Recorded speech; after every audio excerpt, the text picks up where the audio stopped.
Hell yeah. Hell yeah. Hell yeah. What? Hell yeah. Straight from Chicago, y'all. All Trump. All Trump. Hey, too educated to be a house. Never been on the plantation, brother. I never been on the plantation, brother. I never been on the plantation, have you? Have you been on the plantation before? Right. So don't ask me about me then. Yeah, okay. You're not gonna make me shut up, brother. You can talk all jazzy all you want to. Yeah, okay. With everything that we're seeing going on in Minneapolis, I mean, with the police defunding and all of that, how does that affect the community there? So just to summarize it, right? Yeah. Majority of the people that are there, so they burned down my community. That was my community. That's where I used to hang out at down there on Lake Street in Minnehaha, right? Yep. So that was my community they burned down.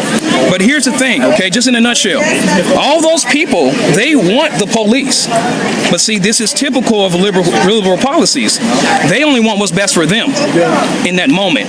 Not longevity. They don't take about the future. They don't think about that. They don't take into consideration. Like, okay, what's going to happen if we do this?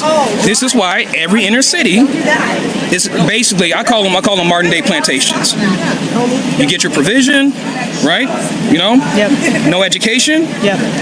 A lot of violence to keep people oppressed, and you sell them a false narrative that the white man is against you. You are oppressed. This is America. This is a land of opportunity. And when you look at history, you can be anything that you want to be. All you have to do is work hard at it. And so they talk about there's income inequality.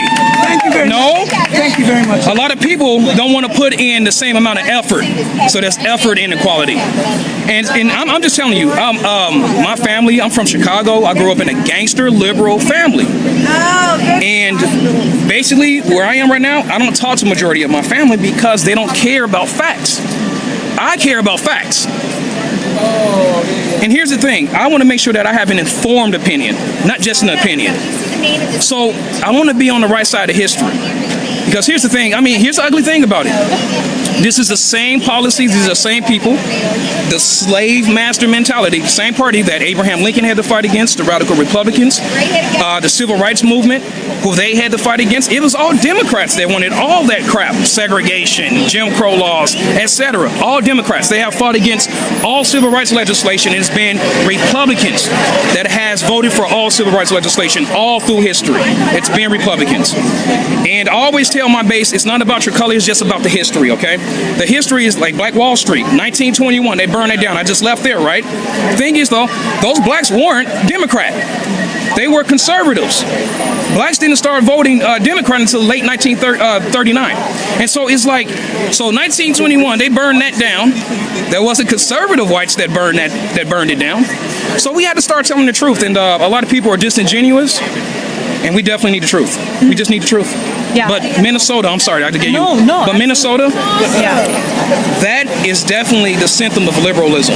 How they just went around, they burned down everything. They actually hurt more minorities by burning down their business.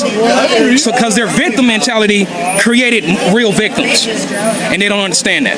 They don't understand that. Right. And now, just so the viewers can get a more clear picture of what just happened, can you just explain in your words what just went down? Well, so farther over here, I'm coming this way, and I'm just recording the Mega family, and of course the racial slurs, the racial epithets, just hurling them out at one of the Trump sisters.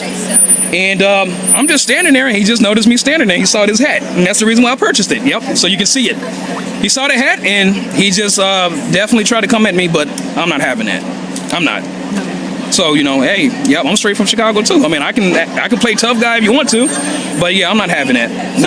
How do we have a dialogue with people like that and try to understand, and come together as a country? I mean, what kind, in your words? Let me. Yeah. So I have been trying to do this for 17 years to wake up my country, because the riots and everything. I've been saying this for 17 years. If you don't check liberalism, this is what you're going to get. So now we have this country, everything is polarized, so much racial tension on false pretenses, okay? Just how Black Lives Matter was created on false pretenses, hands up, don't shoot. No, when you get to the facts, he reached for that cop's gun. So the way that we come together as a country is that we're fine. Okay, we're fine. The thing is, are they willing to have dialogue? So, give me 1 second. Yeah.